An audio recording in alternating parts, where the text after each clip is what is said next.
এই ঘটনাটি জুবায়ের নামের একটি ছেলের সঙ্গে ঘটা সত্য এবং বাস্তব একটি ঘটনা। জুবায়েরের বয়স তখন 13 কি 14 বছর ছিল যখন তার সঙ্গে ঘটনাটি ঘটেছিল। জুবায়েরের সঙ্গে একটা পরী ছিল, সেটা যখন তার সঙ্গে ছিল তখন সে জানত না। জুবায়েরের জীবন কীভাবে পরিবর্তন হয়ে গিয়েছিল সেটা জানতে হলে ভিডিওটা শেষ পর্যন্ত অবশ্যই থাকুন। প্রিয় দর্শক, সকলে কেমন আছেন? স্বাগত জানাচ্ছি দ্য মেগাবক্সের নতুন আরও একটি এপিসোডে। আশা করি আপনারা সকলে ভালো আছেন। মেগাবক্সের ভিডিওগুলো আপনাদের কাছে কেমন লাগছে কমেন্ট করে জানাতে ভুলবেন না। যারা এখন পর্যন্ত আমাদের চ্যানেলটিকে সাবস্ক্রাইব করেননি তারা এখনই সাবস্ক্রাইব করে রাখুন। প্রতিদিনকার মতো কণ্ঠে আমি আরজে ইমরান আপনাদের সঙ্গে আছি এবং আপনারা দেখছেন দ্য মেগাবক্স। তাহলে চলুন আমরা সরাসরি জুবায়েরের ঘটনায় চলে যাই। সময়টা ছিল বর্ষাকাল। জুবায়েরদের ঘর থেকে ছাদ ফুটো হয়ে পানি পড়ছিল। একটা পাতিল দিয়ে সেই পানি আটকানোর চেষ্টা করছিল। শহরের একদম শেষ মাথার একটা টিন শেড বাড়িতে জুবায়েররা থাকেন। বাড়িটা তাদের ভাড়া বাড়ি। জুবায়েরের বাবা মারা গিয়েছেন, 4-5 মাস সময় হয়েছে। ছোট্ট জুবায়ের তার সংসার নিজেই এখন চালাতে হিমশিম খাচ্ছেন। জুবায়েরের পড়াশোনা বন্ধ হয়ে গিয়েছে। তার বড় বোন, সেও এখন টিউশনি দিতে যেতে পারছে না। সে যেখানে প্রাইভেট পড়তেও সেটাও বন্ধ হয়ে গিয়েছে, কারণ তার বাবা মারা যাওয়ার পর থেকে 3-4 মাস টিউশনের ফিটা দেওয়া হয় না, আর সংসারই ঠিকঠাক মতো চলে না তার পড়াশোনা। জুবায়ের এবং জুবায়েরের বড় বোন হুমায়রা দুজনেই বসে ছাদ থেকে পানি ঠেকাচ্ছে। কোন দিক দিয়ে পানি পড়ছে সেটা বন্ধ করছে। জুবায়েরের মা প্রায় সময় অসুস্থ থাকে, যার কারণে সেও যে কাজকাম করে খাওয়াবে সেরকম সক্ষমতাও নেই। জুবায়েরের আব্বা একটা ফ্যাক্টরিতে কাজ করত। মোটামুটি বেশ ভালো মানুষ ছিলেন। আশেপাশের সকলেই তাদেরকে বেশ সম্মান করত যখন তার বাবা বেঁচে ছিল। কিন্তু জুবায়েরের বাবা মারা যাওয়ার পর থেকেই তার উপরে নেমে আসে যেন এক দুর্বিষহ এক অন্যরকম পরিবেশ। জুবায়ের সারাদিনই কাজের সন্ধানে এদিকে ওদিকে ঘোরে, কিন্তু সে স্কুলে যেতে পারে না। স্কুলে যাবেই বা কীভাবে? তার উপর এখন পুরো সংসারের দায়িত্ব রয়েছে। সে তার বোনকে বলল যে তুই একটু পানি ঠেকানোর চেষ্টা কর। আজকে তো সকাল হয়েছে, আমি একটু বাইরে গিয়ে দেখি কোনো জায়গা কাজের সন্ধান পাই কিনা। যদি কাজের সন্ধান পাই তাহলে অন্তত পক্ষে আজকের খাওয়াটা জুটে যাবে। জুবায়ের ঘর থেকে বেরিয়ে পড়ল ছাতাটা নিয়ে। ছাতাটাও বেশ জোড়াতালি দেওয়া এবং ছিঁড়ে ছুটে গিয়েছে।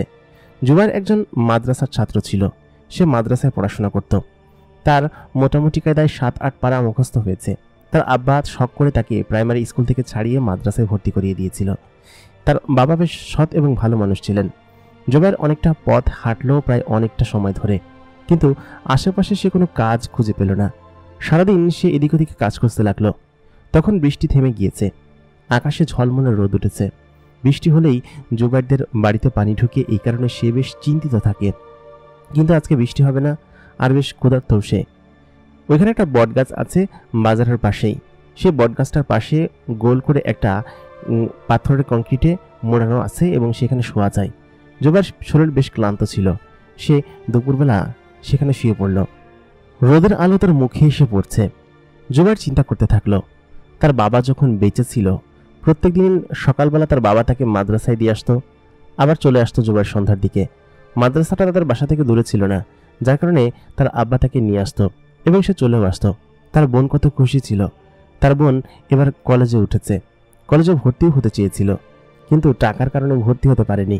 আর জুবায়েরদের আশেপাশে যারা ছিল তারা সকলকে জুবায়েরকে বেশ ভালোবাসত। তার বাবা বেঁচে থাকতে কোনো সময় খাবার কষ্ট হয়নি, কিন্তু এই প্রথম 2 বেলা 1 বেলা তাদেরকে না খেয়ে থাকতে হয়। জুবায়েরের মা তার মামা চাচা অনেকের কাছে সাহায্য চেয়েছে। তারা কিছুদিন হেল্প করেছে, কিন্তু সারা জীবন তার কেউ হেল্প করে না। জুবায়ের অনেকদিন থেকেই ভাবছে সে পড়াশোনা বাদ দিয়ে এখন কাজকামি করবে, যার কারণে এই কয়েকদিন ধরেই সে কাজ খুঁজে বেড়াচ্ছে, কারণ পরিবারের এই হালাত সে আর দেখতে পাচ্ছে না। তার জীবনটা যে হঠাৎ করে এরকমভাবে পরিবর্তন হয়ে যাবে সেটা সে কখনোই কল্পনা করেনি। এগুলো করতে করতে সে যে কখন ঘুমিয়ে পড়ল সে নিজেও বলতে পারবে না। ঘুম ভাঙল সন্ধ্যার পরপর সময়। কেউ একজন তাকে ডেকে তুলল, বলল কি যে এই ছোকরা, তুমি এখানে কেন ঘুমাচ্ছ? এখানে এভাবে ঘুমিয়ে আছো, ওঠো, তুমি কে? তোমার বাড়ি কোথায়? জুবায়ের তখন বলল যে আমার বাড়ি অমক শহরের অমক জায়গায়। মুরব্বী লোকটি তাকে জিজ্ঞেস করলো, ও তো তুমি এখানে কেন বসে আছো? আর বাড়িতে যাও, রাত তো অনেক হয়েছে, এখানে এরকমভাবে কেউ ঘুমায়? জুবায়ের বেশ টায়ার্ড ছিল এবং ক্ষুধার্ত ছিল, দেখেই বোঝা যাচ্ছিল। মুরব্বী লোকটা বলল কি যে দেখে মনে হচ্ছে তুমি ক্ষুধার্ত, এই নাও, এই খাবারগুলো খেয়ে নাও। জুবায়ের খাবারগুলো হাত বাড়িয়ে নিল। তার জীবনে কোনোদিন সে এরকম কোনো কিছু করেনি যে কারো কাছ থেকে সে খাবার এরকমভাবে নিবে। সে খাবারগুলো নিয়ে খেতে শুরু করলো। অর্ধেকটা খেলো আর বাকি অর্ধেকটা নিয়ে সে বাড়িতে চলে আসলো। জুবায়ের শরীর একদম যেন ব্যথা এবং জ্বরে পড়ে যাচ্ছিল। খাবারগুলো তার বোনকে দিল।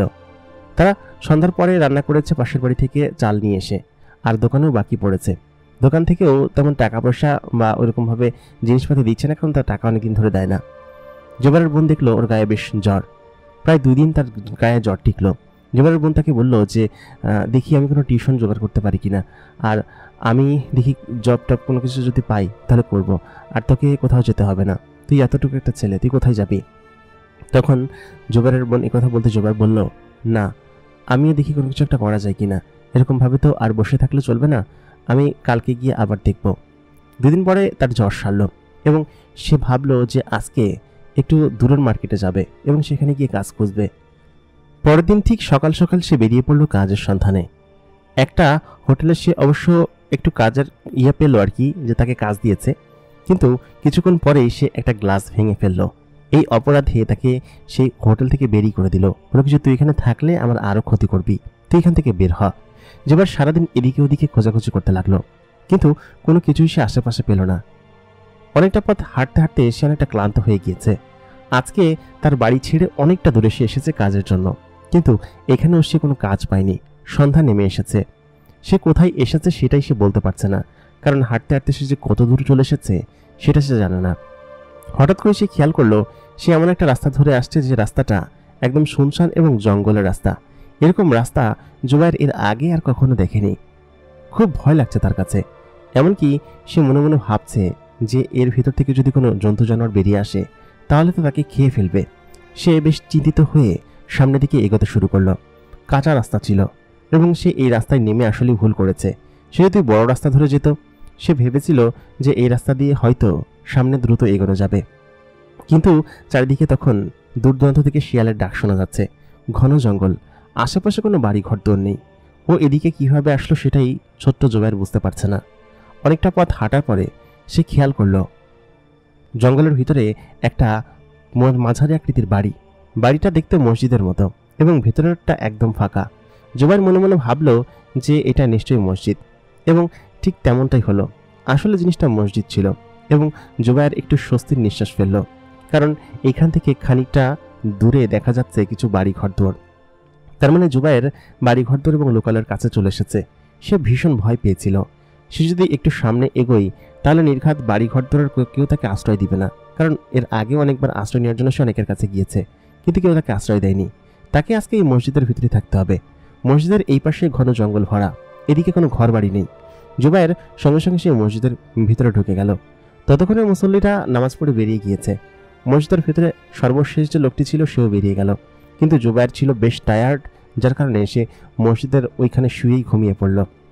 মসজিদ থেকে বাড়ি ঘরদোর বেশ খানিকটা দূরে থাকার কারণে মসজিদটা সকলের থেকে আলাদা। জুবায়ের ঘুমিয়ে আছে। ক্ষুধার চোটে হঠাৎ করে অর্ধক রাত্রেবেলা জুবায়ের ঘুম ভেঙে যায়। তখন রাত কত হবে জানি না, তবে জুবায়ের ঘুম থেকে উঠে খেয়াল করে চারিদিকে অন্ধকার, কিন্তু একটা আলোতেই তার চোখ আটকে যায়। মসজিদের ভিতরের দেয়াল ঘড়িটা তখনও জ্বলজ্বল করে জ্বলছে। সেই আলো নিচে পড়েছে এবং সেই আলোতে সে খেয়াল করলো কয়েকজন মসজিদের ভেতরে নামাজ পড়ছে, এবং গভীর রাতে মসজিদ তালা দেওয়া, ভেতরে কারা নামাজ পড়ছে এটা দেখেই জুবায়ের তখন ভয়ে একটু সামনে এগিয়ে গেল। সে মনে মনে ভাবলো হয়তো রাত্রেবেলা কেউ নামাজ পড়তে এসেছে, আশপাশ দিয়ে যাচ্ছে, আর এতটা সময় পেরিয়ে গিয়েছে সেটা সে খেয়ালই করেনি। জুবায়ের তখন সামনে এগিয়ে গিয়ে তাদের নামাজ পড়া দেখতে লাগলো। আচমকা নামাজ পড়ার শেষে তারা যখন পেছন দিকে ফিরল, জুবায়ের তাদের চোখ দেখে ভয় পেয়ে গেল এবং ভয় পেয়ে একটা চিৎকার দিয়ে পেছনে সরে গেল। জুবায়ের খেয়াল করলো একজন মহিলা তার দিকে এগিয়ে আসছে। জুবায়ের পেছনে সরতে লাগলো। মহিলাটার চোখ ছিল অস্বাভাবিক, তার পরনে ছিল অস্বাভাবিক ধরনের জামা কাপড়। এরকম হিজাব জামা কাপড় সাধারণত কেউ পরে না, জুবায়ের কোনো সময় দেখেনি। আর সবথেকে বড় কথা হচ্ছে তার লম্বা ছিল অনেক বেশি, এবং তার পেছনে আরও কয়েকজন মহিলা ছিল। সেই মহিলা কয়েকজন জুবায়ের কাছে এগিয়ে আসলো। ছোট্ট জুবায়ের ভয় পেয়ে পেছন দিকে সরে যেতে লাগলো, কিন্তু মসজিদ থেকে তো সে চাইলে বের হতে পারবে না, কারণ মসজিদটা তালা দেওয়া। ফজরের আগে পর্যন্ত সেও এখান থেকে বের হতে পারবে না। তখন সে ঢোক গিলতে শুরু করলো। মহিলাটি জুবাইরের কাছে এসে হঠাৎ করেই একটা মানুষের রূপে পরিণত হয়ে গেল। এতক্ষণ তাকে যেভাবে দেখা যাচ্ছিল সেটা আসলে তার আসল রূপ ছিল, এবং আচমকা সে যখন মানুষের রূপ নিল তখন জুবাইর কিছুটা স্বস্তির নিঃশ্বাস ফেলল। জুবাইর খেয়াল করলো তার সামনে মোটামুটি মাঝারি বয়সের একজন মহিলা দাঁড়িয়ে আছে। একটু হাসি মুখ করে জুবাইরকে বলল, এই ছেলে, তুমি এত রাত্রেবেলা মসজিদের ভিতরে কি করছো? জুবাইর তখন একটু ভয় পেয়ে গিয়ে বলল যে আমি আর কখনো মসজিদের ভিতরে আসবো না, আমি এখান থেকে চলে যাব, আমি ভুল করে ঢুকে পড়েছি, আপনারা দয়া করে আমাকে ক্ষতি করবেন না। মহিলাটি আবার একটু হেসে বলল যে আমরা তোমার ক্ষতি করতে যাবো কিসের জন্য? তুমি একটা বাচ্চা ছেলে, তুমি মসজিদের ভিতরে কেন এসেছো এত রাত্রেবেলা? মহিলাটি জুবাইরের হাত ধরে টেনে তুলল। জুবাইর ভয় পেয়ে আছে, সে ভয় একদম ছিটকে আছে। মহিলাটি তার মাথায় হাত বুলিয়ে বলল কি যে, আহা তুমি ভয় পেও না তো, তোমার কি হয়েছে সেটা আমাকে বলো। তখন জুবাইর বলল যে আমার অনেক ক্ষুধা পেয়েছে, আমি এত বেশি ক্ষুধার্ত যে আমার হাত পা কাঁপছে। সত্যি সত্যি মহিলাগুলো দেখলো যে জুবাইরের হাত পাগুলো একদম থরথর করে কাঁপছে। তখন মহিলাগুলো হাওয়ায় হাত ঘোরাতেই আচমকা কয়েকটা প্লেট জুবাইরের সামনে উপস্থিত হয়ে গেল। মহিলাগুলো বলল, এই খাবারগুলো তোমার জন্য, তুমি খেয়ে নাও। ছোট্ট জুবাইর এত বেশি ক্ষুধার্ত ছিল যে সে খাবারগুলোর সঙ্গে সঙ্গেই হামলে পড়ে খেতে লাগলো। অনেকক্ষণ খাওয়ার পর সে খেয়াল করলো তার পেট ভরে গিয়েছে। তার যখনই পেট ভরে গেল এবং তৃপ্তির ঢেকুর তুলল, তখনই তার সামনে থেকে প্লেটগুলো গায়েব হয়ে গেল, এবং খানিকক্ষণ বাদে তার সামনে কয়েকটা মিষ্টির ফ্রিজে করে থালা আসলো এবং একটা গ্লাসে করে শরবত টাইপের কোনো কিছু একটা আসলো। সঙ্গে সঙ্গে সে জিনিসগুলো খেলো এবং সেই খাওয়া শেষে আবার জিনিসগুলো গায়েব হয়ে গেল। জুবাইর আশ্চর্য হয়ে সেদিকে তাকিয়ে আছে।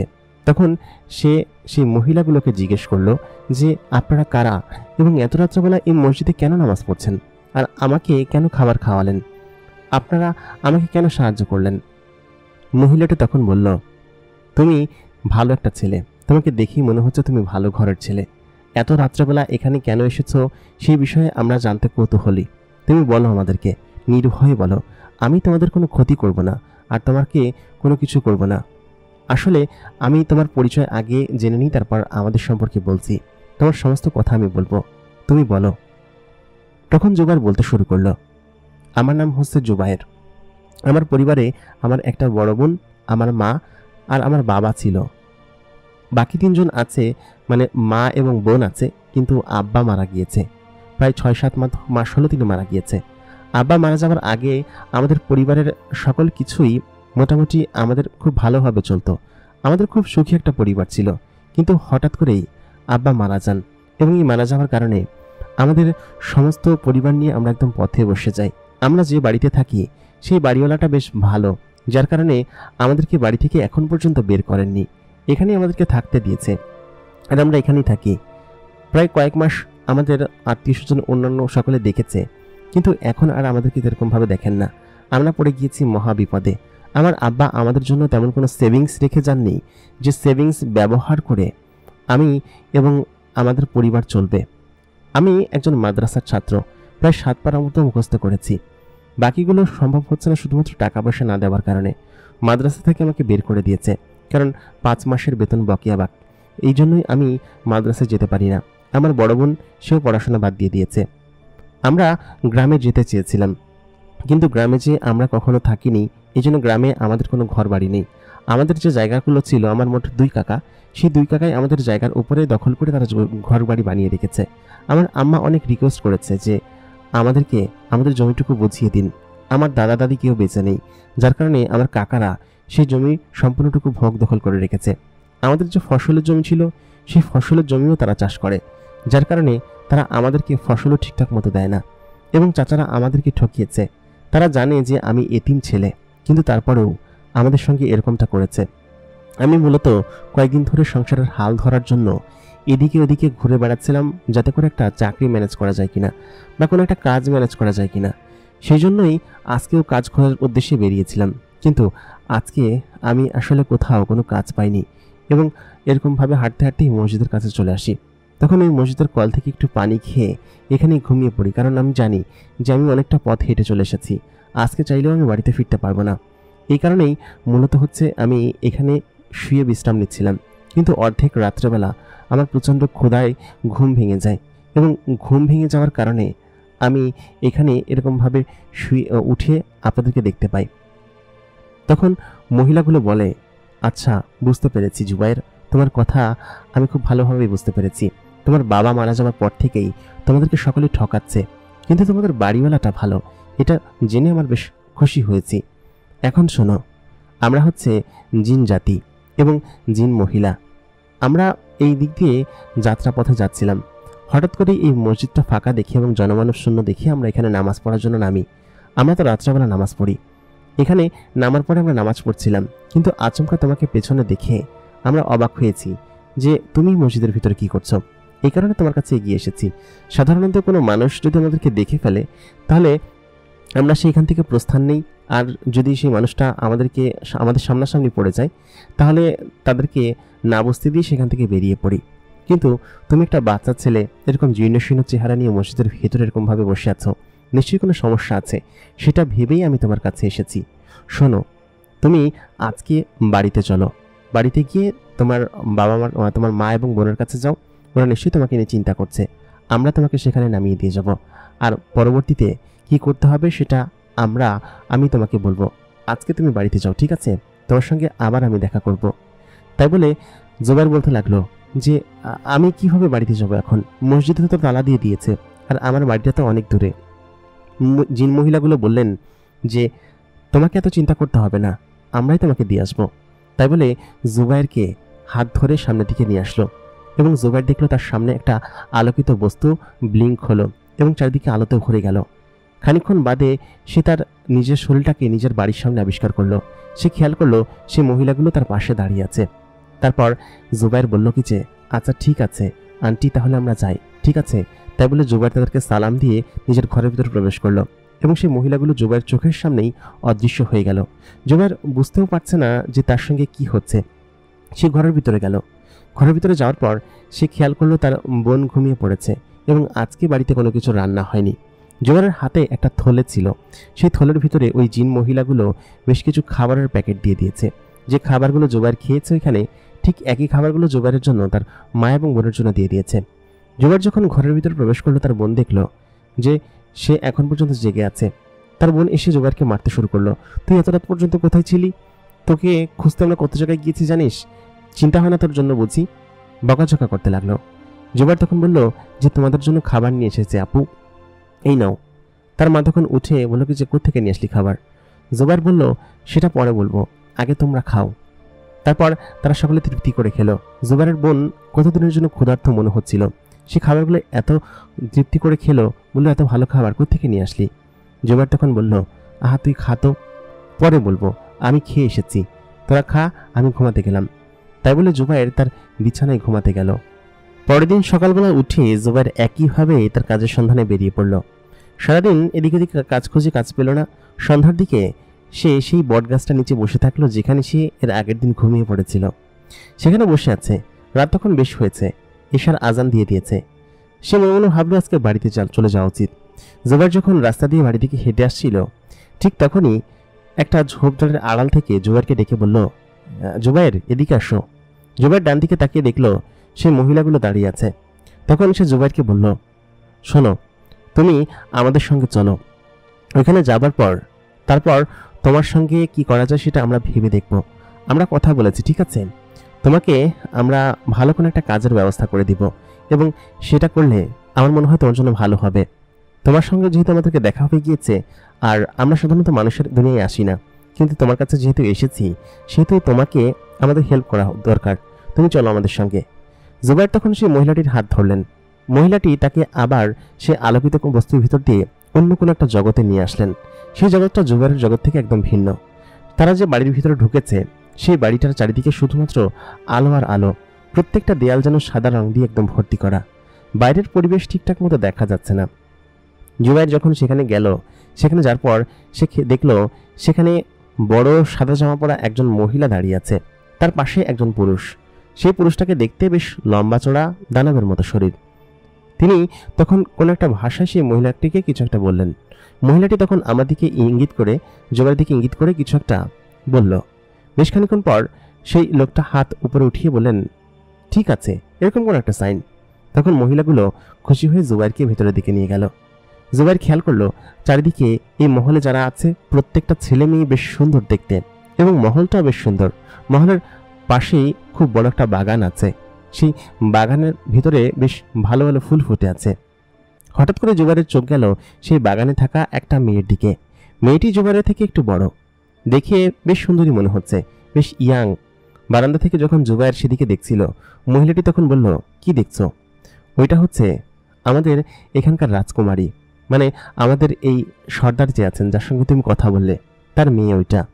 জুবাইর তখন বলল, মেয়েটা খুব সুন্দর। তখন সেই মহিলাটি বলল, হ্যাঁ ও খুব সুন্দর, তবে তুমি চলো আমার সঙ্গে। জুবাইরকে সে সঙ্গে করে নিয়ে গেল।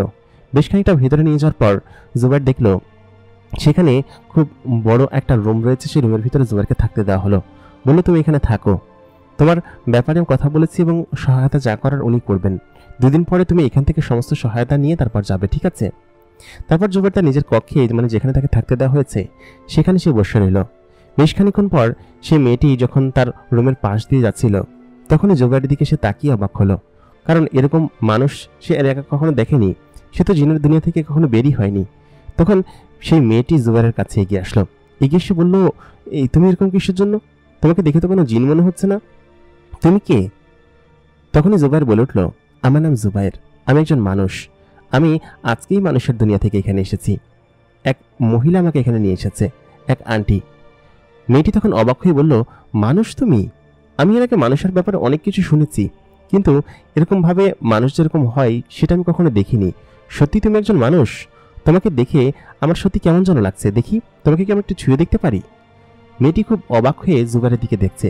জুবাইরও খুব অবাক হয়েছে, কারণ মেয়েটির কান উপরের দিকে বেশ খানিকটা লম্বা, চোখটা একদম টেরাকাটা, নাকটা বেশ সুন্দর করে গঠন, ঠোঁটটা এত মোলায়েম এবং এত চমৎকার, ঠোঁটের উপর কোনো লিপস্টিক কোনো কিছু নেই, তাও তাকে এত চমৎকার লাগছে, একদম গোলাপি ঠোঁট। পাশাপাশি তার চেহারা, চুল এবং সমস্ত কিছু বেশ অদ্ভুত। তার পরনে রয়েছে সাদা রঙের এক ধরনের মোটামুটি প্রিন্সেস ড্রেস, এরকমটাই মনে হচ্ছে। জুবাইর এইগুলো স্কুলে পড়েছিল। এটা দেখে জুবাইর তার দিকে ড্যাব ড্যাব করে তাকিয়ে আছে। মেয়েটির সঙ্গে সঙ্গে তখন জুবাইরের হাতটা ধরে ফেলল। মেয়েটির হাত ছিল অত্যাধিক নরম। জুবাইরের থেকে হয়তো 2-3 বছর বড় হবে মেয়েটি, সেরকমই মনে হচ্ছিল দেখে। তবে জুবাইর যেহেতু ছেলে, সেহেতু তার থেকে মেয়েটি বড় হলে তো সমস্যা, সেহেতু জুবাইর তার দিকে হা করে তাকিয়ে আছে। মেয়েটি তখন বলল যে, মানুষের শরীর এরকম হয়, আগে জানতাম না। তাই বলে সে একটু হেসে ফেলল। খানিকক্ষণ বাদে সে বলল কি যে, আচ্ছা ঠিক আছে, এখন আমি যাই, আমাকে ভেতরে যেতে হবে, মা আমাকে না দেখলে বকবে, ঠিক আছে? তোমার সঙ্গে আমি কালকে এসে কথা বলবো, হ্যাঁ? তখন রাত হয়ে গিয়েছিল, আর রাতের সময় ছিল যেহেতু, জুবাইর তখন বলল, আচ্ছা ঠিক আছে। তাই বলে মেয়েটি সেখান থেকে বেরিয়ে সামনের দিকে চলে গেল। জুবাইর মেয়েটিকে দেখে হা করে তাকিয়েছিল। জুবাইর তখন ঘুমিয়ে পড়ল। পরের দিন যখন সকাল হলো, সকাল হওয়ার পরে মেয়েটি জুবাইরের কাছে আবার আসলো, এসে বলল যে, আজকে আমি তোমার সঙ্গে অনেকক্ষণ গল্প করব এবং ঘুরবো, ঠিক আছে? আমার একটা বাগান আছে, চলো তোমাকে দেখাতে নিয়ে যাব। তোমাকে দেখে সত্যি আমার কৌতূহল হয়েছে। তুমি আসলে বেশ ভালো একটা ছেলে দেখে মনে হচ্ছে, আর মানুষের সঙ্গে আমি কখনো মিশিনি তো। তোমার নাম জুবাইর, তাই না? আমার নাম খুশবু, চলো আমি তোমাকে নিয়ে যাচ্ছি এখানে। তাই বলে জুবাইরের হাত ধরে টানতে টানতে সামনের দিকে নিয়ে গেল। বেশ খানিকক্ষণ পর তারা বাগানে ঘোরাঘুরি করছে। অনেকক্ষণ পর সেই মহিলাটা জুবাইরকে উপর থেকে ডেকে বলল, জুবাইর, তুমি এখানে কি করছো? তখন খুশবু বলল, আন্টি, আমি ওকে এখানে নিয়ে এসেছি, তুমি চিন্তা করো না, আমি ওর সঙ্গে খেলাধুলা করি, তারপর ওকে আমি দিয়ে আসবো, ঠিক আছে? আসলে যে মহিলাটি এখানে নিয়ে এসেছে ওকে, সেটা হচ্ছে এখানকার মানে যে রাজা ছিল, মানে রাজা বলতে এখানকার যে কাবিলার সর্দার ছিল, সেই সর্দারের বোন, আর ওইটা হচ্ছে খুশবুর ফুফি। তো সেহেতু খুশবু ফুফিকে বলল যে, ফুফি, আমি পরে ওকে নিয়ে যাও, আমি ওর সঙ্গে গল্প করবো, ঠিক আছে? তখন খুশবু ওর সঙ্গে গল্প করতে লাগলো এবং সমস্ত কিছু জিনিস ঘুরিয়ে ঘুরিয়ে দেখাতে লাগলো। ওই বাগানেই, ফুলের বাগানের ভিতরে একটা ছোট্ট ঘর আছে, যেটা খুশবুর জন্য তৈরি করা হয়েছে। ঘরটা দেখতে ছোট, কিন্তু ভিতরে বেশ জায়গা এবং একটা অন্যরকম ফ্লেভার দেয় ভিতরে ঢুকলে। সে খুশবুর সঙ্গে খেলাধুলা করতে লাগলো এবং প্রায় সারাদিন এরকমভাবে খেলাধুলা এবং গল্প গুজবে কেটে গেল। খাওয়া দাওয়া, খেলাধুলা এবং সমস্ত কিছুই জুবাইরের বেশ ভালো কাটছে এখানে। জুবাইর এর আগে এরকম কোনো পরিবেশ কোনোদিন দেখেননি। ওই দিন সন্ধ্যাবেলা জুবাইরকে সেই দরবারে আবার হাজির করা হলো, যে দরবারে প্রথম দিন সে এসেছিল। খুশবু তো তখন তার নিজের রুমে চলে গিয়েছে। খুশবুর সঙ্গে একদিনে জুবাইরের বেশ ভালো একটা সম্পর্ক হয়ে উঠেছে।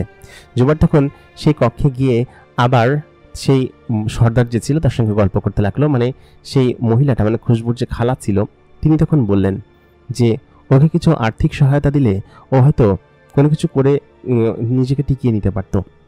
এই কথা বলার পর সেই লোকটি বললেন যে আচ্ছা ঠিক আছে, ওকে যেহেতু বলছো এবং তুমি নিয়ে এসেছো, তাহলে আমি সেটা করব। তবে ও যেন কখনো কাউকে না বলে যে ও জিনের এখানে এসেছে এবং জিনের এখান থেকে সাহায্য নিয়ে গিয়েছে, এটা ওর মুখ থেকে ওয়াদা করাতে হবে। তখন জুবায়ের সকলকে বলল যে আচ্ছা ঠিক আছে, আপনাদের কারোর কোনো কিছু সম্পর্কে আমি কাউকে কোনোদিন বলবো না। তো এটা বলার পর জুবায়ের খালা তাকে নিয়ে আসলো। তারপর জুবায়েরকে নিয়ে তার খালা একটা কক্ষে গেল।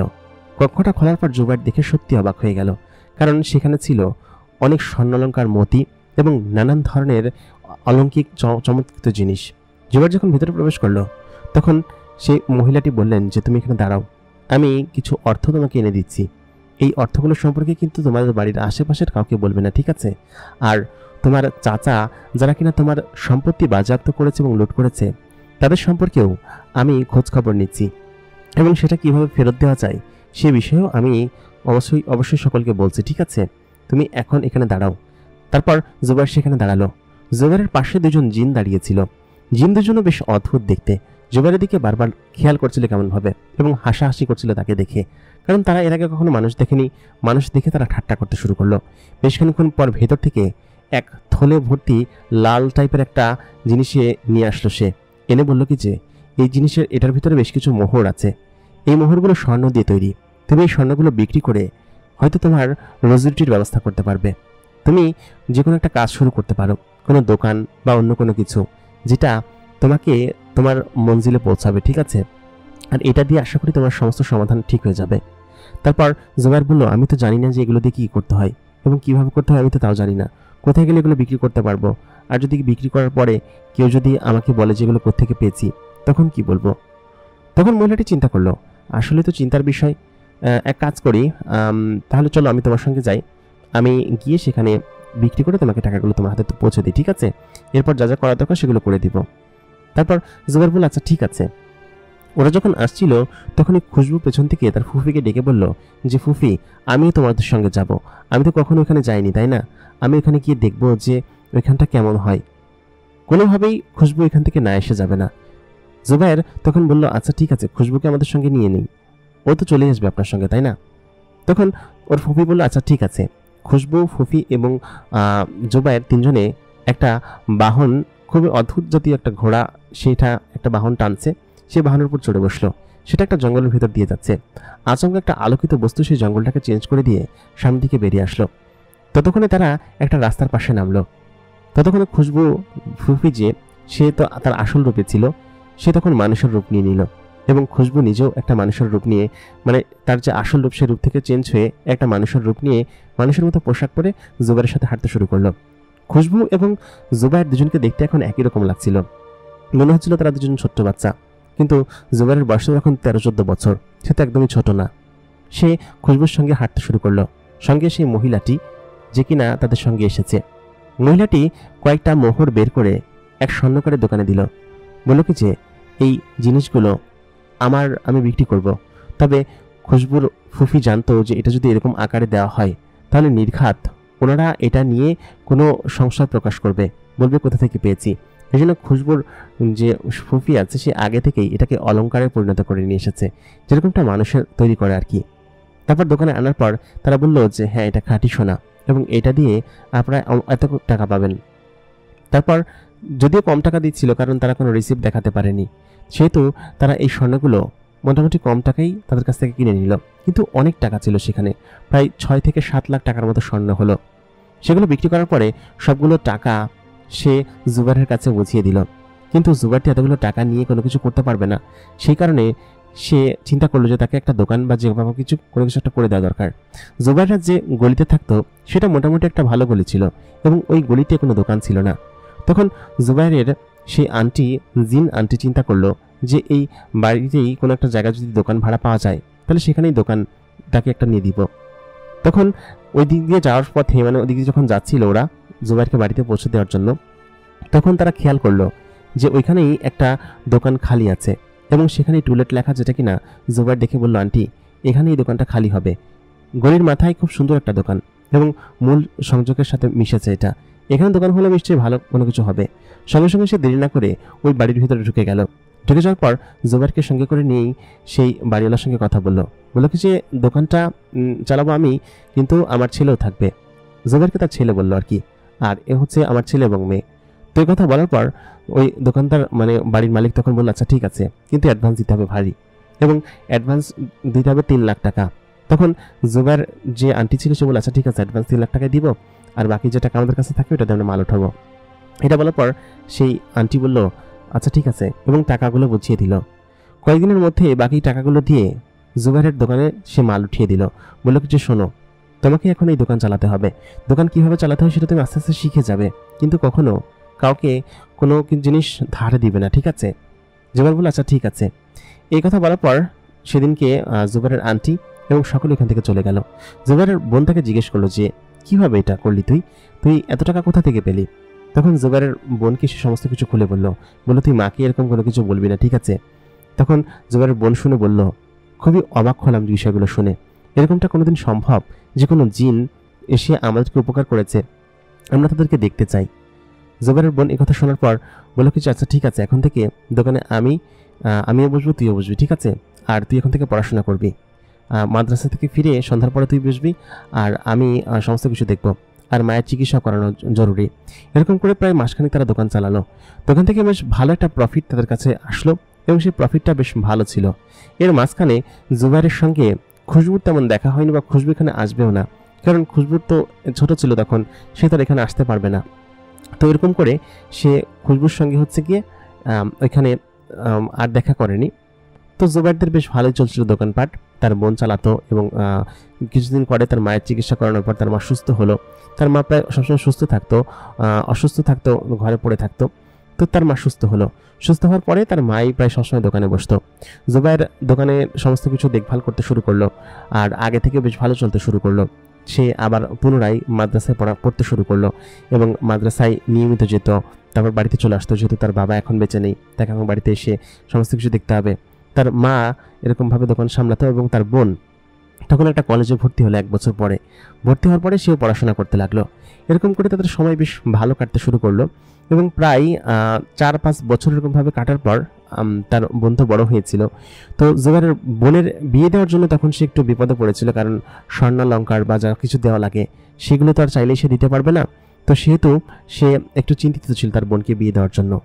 তো ওই সময়টাতে আচমকা জুবাইর তার সে আন্টিকে আবার মনে করে যে আন্টি যদি থাকতো তাহলে হয়তো তিনি এই সমস্যার সমাধান করে দিতেন। এর মাঝখানে তার আন্টি তার কাছে আর আসেননি, কারণ হচ্ছে গিয়ে আসার তো কোনো কারণ নেই, তবে আসা উচিত ছিল বলে এটা জুবাইর মনে করেন। তো জুবাইরের বয়স তখন প্রায় 19-20 বছর, আর তার বোনের বয়স প্রায় 22-23 বছর। এত বড় একটা মেয়ে ঘরে রয়েছে, বিয়ে দিতে হবে, এই বিষয় সম্পর্কে জুবাইরের চিন্তা ছিল, যেহেতু সে এখন পরিবারের একটা দায়িত্ব নিয়ে নিয়েছে। তো সব মিলিয়ে সে এই বিষয় নিয়ে চিন্তিত ছিল। তো সে চিন্তা করলো যে তার আন্টির সঙ্গে দেখা হলে ভালো হতো। তো ওরকমই আচমকা এক রাত্রেবেলা সে যখন মাদ্রাসা থেকে ফিরছিল, তখন তার জিন আন্টির সঙ্গে রাস্তায় দেখা হয়। হঠাৎ করে সে জিনাটিকে দেখে চমকে যায়। তখন সে জিনাটিকে বলে যে আপনি এখানে? তখন জিনাটি বলে যে তুমি আমাকে ডেকেছিলে, সম্ভবত কোনো বিপদে আছো, সেটা আমি ভেবেই তোমার কাছে এসেছি। আমি মাঝে মধ্যেই তোমাকে দেখি যে তুমি কোনো বিপদে আছো কিনা, তোমার বোনের বিয়ে নিয়ে একটু বিপদে আছো, সে বিষয় সম্পর্কে আমি জানতে পেরেছি। তখন সে বলে কি যে হ্যাঁ সেটা ঠিক, অবশ্য আপনি বলেছেন। একথা জুবাইর বলার পর তার আন্টি বলে কি যে আচ্ছা ঠিক আছে, তোমাকে আমি এই বিষয়ে সাহায্য করব, তুমি শুধুমাত্র টাকা পয়সা দিয়ে সমস্ত কিছু দিয়ে বিয়ের ব্যবস্থা করো, আর আমি দেখছি যে কোনো কিছু করা যায় কিনা, আর স্বর্ণালঙ্কার যারা আগে সেগুলো সব আমাদের এখান থেকে দিব, ঠিক আছে? তুমি এই বিষয়ে কোনো কিছু নিয়ে চিন্তা করবে না। এই কথা বলার পর তার জিন আন্টি সেখান থেকে চলে গেল। ততদিনে জুবাইরের হাফেজ কমপ্লিট হয়ে গিয়েছে।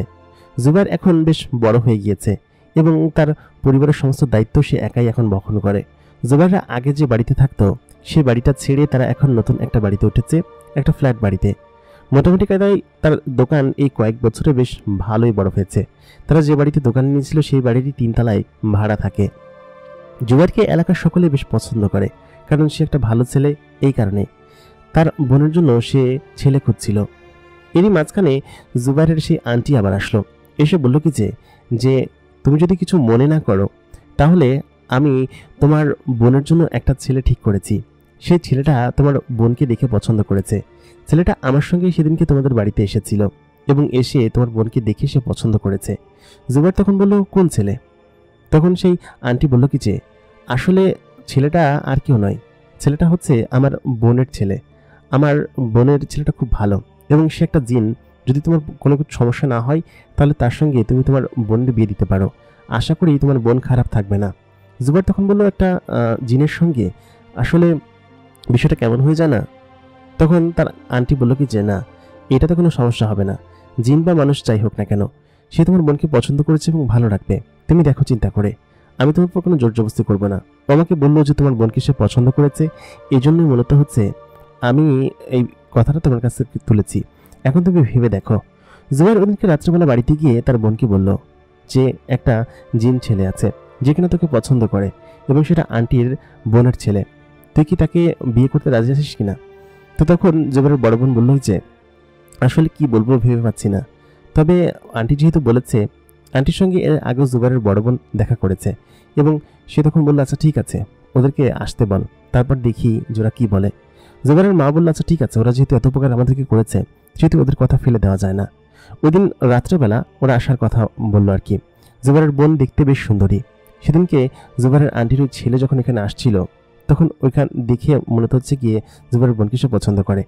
রাত্রেবেলা যখন সকলে আসলো জুবাইর তাদের সঙ্গে বসে গল্প করছিল। যে ছেলেটার সঙ্গে বিয়ে ঠিক হয়েছে সেই ছেলেটা দেখতে বেশ সুদর্শন, সেটা জুবাইর তার সামনাসামনি বসে দেখলো। মোটামুটি সকলে কথা বলাবলি করলো। জুবাইরের মা তার মেয়েকে বাইরে নিয়ে আসলো একটা শাড়ি পরিয়ে। জুবাইরের বোন যখন ছেলেটির দিকে তাকালো তখনই দেখে তার এক দেখাতেই পছন্দ হয়ে গেল, কারণ এত সুন্দর ছেলে জুবাইরের বোন কোনোদিন দেখেনি। সে ভার্সিটি পড়ছে, এবার অনেক ছেলে বলে দেখেছে, কিন্তু ওই ছেলেটার মতো এত সুন্দর এবং সুদর্শন ছেলে এর আগে কখনো দেখেনি। এগুলো দেখিয়ে তার পছন্দ হয়ে গেল এবং বলল যে আমি রাজি আছি বিয়েতে। ভেতরে গিয়ে সকলকে বলল। জুবাইর এসে বলল কি যে খালা, ওনারা রাজি হয়েছেন বুঝছেন, তো সেহেতু আপনি আপনার বোনের ছেলের সঙ্গে বিয়ের কথা আগাতে পারেন। তো ঠিক যেমন কথা তেমন কাজ, বিয়ের সমস্ত কিছু হলো।